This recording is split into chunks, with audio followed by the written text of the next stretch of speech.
Morning students, how are you. Online classes में आपका स्वागत है। आज हम क्लास 8 सामाजिक व राजनीतिक जीवन अध्याय 7 का नेक्स्ट पार्ट करेंगे, हाशिएकरण की समझ। तो मुसलमानों के बारे में कहना, मुसलमान क्या है, अल्पसंख्यक हैं और इन्हीं निशानियों से पहचानने की कोशिश करते हैं उनको हम। इसी कारण अक्सर उन्हें अलग नज़र से देखा जाता है। कुछ लोग मानते हैं कि वे हम बाकी लोगों जैसे नहीं। अक्सर यही सोच उनके साथ गलत व्यवहार करने और भेदभाव का बहाना बन जाती। कक्षा 7 में आपने पढ़ा है कि एक अंसारी परिवार को किराए पर मकान ढूंढने में मुश्किल आ रही थी। मुसलमान के इसी सामाजिक हाशिएकरण के कारण कुछ स्थितियों में वे जिन इलाकों में पहले से ही रह रहे हैं वहाँ से निकलने लगते हैं, जिसके अक्सर उनका गटाइजेशन होने लगता है। कभी कभी यही पूर्वाग्रह घृणा और हिंसा को जन्म देता है। मैं एक मुस्लिम बहुल क्षेत्र में रहती हूँ। कुछ दिन पहले रमज़ान के दौरान वहाँ कुछ गड़बड़ी हुई, जिससे जल्दी से ही सांप्रदायिक रूप ले लिया। मैं और मेरा भाई पड़ोस में ही इफ्तार की एक दावत में गए थे। मैंने परंपरागत कपड़े यानी सलवार कमीज़ पहनी थी, मेरा भाई शेरवानी पहने था। घर लौटने पर हमें कहा गया कि हम अपने कपड़े बदलकर जीन्स और टी शर्ट पहन लें। अब जबकि सब कुछ ठीक है तो मुझे हैरत होती है कि हमें कपड़े बदलने के लिए क्यों कहा गया और मुझे इस बात का अजीब क्यों नहीं लगी। क्या हमारे पहनावे से हमारी पहचान पता चल जाती है? क्या यही पहचान सारे खतरों को भेदभाव की जड़ है? इस अध्याय के उपरोक्त भाग में हमने देखा कि मुसलमानों के आर्थिक और सामाजिक हाशियों के बीच गहरा संबंध। इसी अध्याय के पीछे आपने आदिवासियों की स्थिति के बारे में पढ़ा। 7वीं कक्षा में आपने औरतों के सामाजिक स्थिति के बारे में पढ़ चुके। इस सारे समूह के अनुभव से पता चलता है कि हाशिएकरण एक जटिल परिघटना है, जिससे निपटने के लिए कई तरह की रणनीतियों, साधनों और सुरक्षाओं की ज़रूरत है। इसका मतलब है कि संविधान द्वारा परिभाषित अधिकारों और इन अधिकारों को साकार करने वाले कानूनों और नीतियों की रक्षा में हम सभी की बराबर हिस्सेदारी बनती है। इनके बिना न तो हम उस विविधता की रक्षा कर पाएंगे जो हमारे देश को एक अनूठी छटा देती है, और न ही समानता के प्रति राज्य की प्रतिबद्धता को साकार कर पाएंगे। निष्कर्ष, इस अध्याय में हमने समझने का प्रयास किया कि हाशिएकरण समुदाय होने का क्या मतलब होता है। हमने विभिन्न हाशियाई समुदाय के अनुभव के जरिए इस बात को समझने का प्रयास किया है। इन समुदाय के हाशिए पर रह जाने से अलग अलग कारण हैं। प्रत्येक समुदाय को अलग अलग तरह के महसूस भी करता है। हमने यह भी देखा कि हाशिएकरण का संबंध अभाव, पूर्वाग्रह और शक्तिहीनता के एहसास से जुड़ा हुआ है। हमारे देश में कई और हाशियाई समुदाय हैं। दलित भी इसी तरह का एक समुदाय है। इस समुदाय के बारे में हम अगले अध्याय में विस्तार से पढ़ेंगे। हाशिएकरण के कमज़ोर सामाजिक हैसियत ही नहीं पैदा होती, बल्कि शिक्षा व अन्य संसाधनों की पहुँच भी बराबर नहीं मिल पाती। इसके बावजूद हाशियाई समुदाय का जीवन भी बदल जाता रहा है और बदलना है।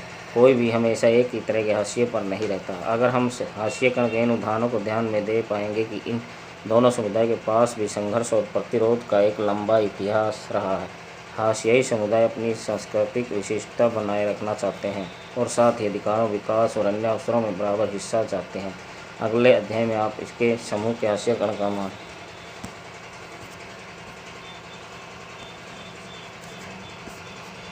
सच्चर समिति रिपोर्ट ने मुसलमानों के बारे में प्रचलित दूसरी गलत फहमियों को उजागर कर दिया। आमतौर पर माना जाता है कि मुसलमान अपने बच्चों को सिर्फ मदरसों में भेजना चाहते हैं। आंकड़ों से पता चलता है कि केवल 4% मुसलमान बच्चे मदरसे में जाते हैं। मुसलमानों के 66% बच्चे सरकारी और 30% बच्चे निजी विद्यालयों में पढ़ रहे हैं। अब हम इनके अभ्यास के कुछ प्रश्न देखें। हाशिएकरण शब्द से क्या अभिप्राय है? अपने शब्दों में 2-3 वाक्य लिखें। हाशिएकरण क्या है? हाशिए पर चले जाना। किसी समाज में किसी सांस्कृतिक आधार पर, धार्मिक आधार पर, आर्थिक आधार पर या कल्चर और सभ्यता के आधार पर कुछ समूह को क्या है, अन्य समुदाय से श्रेष्ठ समझा जाता है और उसे हाशिए पर रख दिया जाता है। तो हाशिएकरण के कारण उनको स्पष्ट समुदाय को न्याय नहीं मिल जाता। वे क्या है, अछूते रह जाते हैं। उनको समानता का अधिकार से वंचित हो जाते हैं। उनकी सभ्यता और संस्कृति और सांस्कृतिक आदान प्रदान की हमें कमियां सामने पेश होती हैं। हाशिएकरण समुदाय अनछुआ महसूस करता है और एक किस्म की उनमें हीन भावना जागृत हो जाती है। नेक्स्ट क्वेश्चन है, आदिवासी लगातार हाशिए पर क्यों खिसकते जा रहे हैं? 2 कारण बताइए।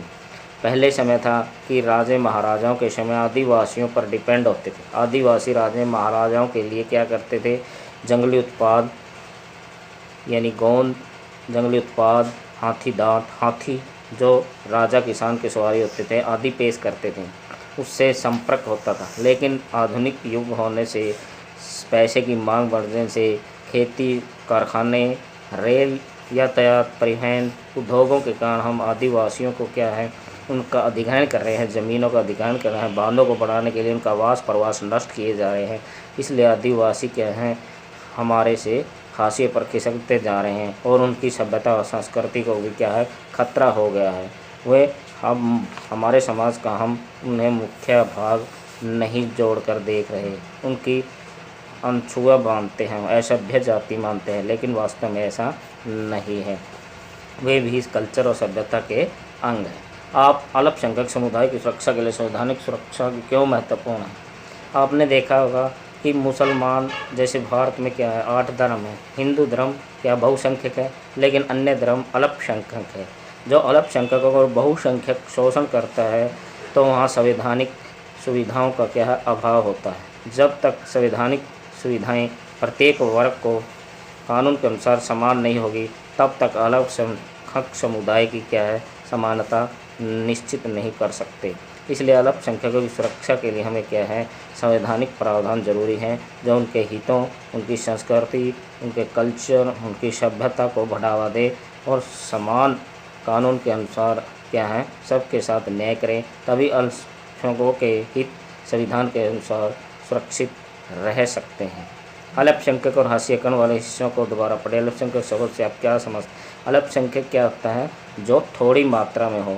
बहुसंख्यक किसी क्षेत्र विशेष में जो वर्ग, जाति, समुदाय ज़्यादा होता है। बहुसंख्यक होता है जो कम मात्रा में होता है अल्पसंख्यक। प्राय बहुसंख्यक अल्पसंख्यक का क्या करते हैं, शोषण करते हैं। इसलिए उनमें हीन भावना आती है और क्या है, वे एक किस्म का अन्य समुदाय से अपने को अलग सा महसूस करते हैं।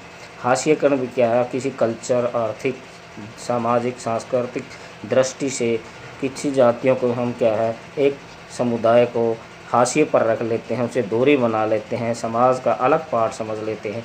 ये हाशिएकरण है। चलते हैं, कुछ परिभाषिक शब्दावली हैं, उनको समझेंगे। ऊंच नीच क्या होती हैं? व्यक्तियों या चीज़ों की एक क्रमिक व्यवस्था है। आमतौर पर ऊंच नीच की सीढ़ी के सबसे निचले पायदान पर वे लोग होते हैं जिनके पास सबसे कम ताकत है। जाति व्यवस्था ऊंच नीच व्यवस्था में दलितों का सबसे नीचा माना जाता है। घटाइजेशन क्या है? यह शब्द आमतौर पर ऐसे इलाकों में बस्ती के लिए इस्तेमाल होता है जिसमें मुख्य रूप से एक ही समुदाय के लोग रहते हैं। घटाइजेशन स्थिति तक पहुंचने वाली प्रक्रिया को कहा जाता है। यह प्रक्रिया विभिन्न सामाजिक, सांस्कृतिक और आर्थिक कारणों के आधार पर हो सकती है। भय या दुश्मनी भी किसी समुदाय को एकजुट होने के लिए मजबूर करती है, क्योंकि अपने समुदाय के लोगों के बीच रहने पर उन्हें ज़्यादा राहत मिलती है। इस समुदाय के पास आमतौर पर वहाँ से निकल पाने से ज़्यादा विकल्प नहीं होते, जिसके कारण वह शेष समाज से कटता चला जाता है। मुख्य धारा कायदे से किसी भी नदी या जलधारा को मुख्य बहाव को मुख्य धारा कहा जाता है। इस अध्याय में यह शब्द एक सांस्कृतिक संदर्भ में इस्तेमाल हुआ है जिसमें वृक्षशाली समुदाय के रीति रिवाजों को, प्रचलन को ही सही माना जाता है। इसी क्रम मूल लोगों या समुदायों को भी मुख्य धारा कहा जाता है, जिन्हें समाज का केंद्र माना जाता है, जैसे बहुधा शक्तिशाली और वृक्षशाली समूह। विस्थापित ऐसे लोग जिन्हें बांध, खनन आदि विशाल विकास परियोजना की जरूरतों को पूरा करने के लिए जबरन उनके घर बार उजाड़ दिया जाता है। खासकर आदिवासी क्षेत्रों में बांध आदि ये जो सुविधाएं हैं हम दे रहे हैं, अपने लिए लाभ कर रहे हैं, लेकिन आदिवासियों को हम विस्थापित कर रहे हैं, उनको उजाड़ रहे हैं। कुपोषित ऐसा व्यक्ति जिसे पर्याप्त भोजन या पौष्टिक भोजन नहीं मिल पाता। धन्यवाद।